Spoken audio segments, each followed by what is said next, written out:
Kaka. Niambie mdogo wangu Melissa. Hapo kuna kitu nataka nikwambie. Kitu gani hicho? Kaka, mimi hapa nina mimba. Una mimba?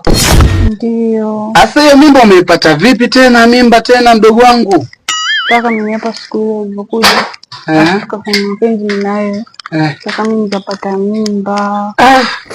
Sharibu tena tayari. Kwa siku ile mimi nilivolala na wewe nilikupa mimba sio? Ndio. Sasa sikiliza mdogo wangu sasa. Mimi nataka tufanye kitu hichi kimoja. Mimi nataka hiyo mimba sasa kupepesa ukaitoe sasa. Hapana. Nikatoe? Yani baba na mama kijua kama mimi naye nilikupanga mimba itakuwa noma sana. Wachukua hela ukatoe sasa.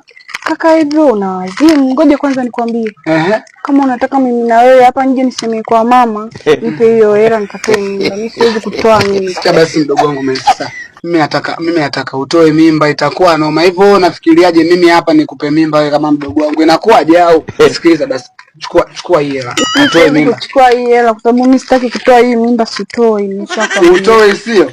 Hasa umesikia utajijua mwenyewe na hiyo mimba yako. Mimi naondoka, usinichanganye akili, nishachanganyikiwa ipenti jera. Nishakwambia mimi mimba sitoi na wewe, na kwa sababu mimi nakupenda siwezi kutoa hiyo mimba. Kwa hiyo unatakaje? Nataka tuwe wote. Tuwe wote mimi na yeye mdogo wangu. Alafu na mimba inaonekana kwa wazazi. Ndio. Kwa hiyo yani sio kwamba sikupendi, nakupenda lakini sio kimapenzi. Sasa ni mdogo wangu, alafu siku ile mimi nilikusaidia tu. Hapana kaka, mimi hapa mimi siwezi kutoa mimba kwa sababu mimi kaka mimi nakupenda. Wewe anakubakua nini wewe? Kwa hiyo nataka mimi hapa mama na baba wajue kama mimi nikupa mimba wewe sio? Ndio kaka, kwani tulikuwa tunafanya. Hela ni hizi hapa, utajua wewe. Sawa.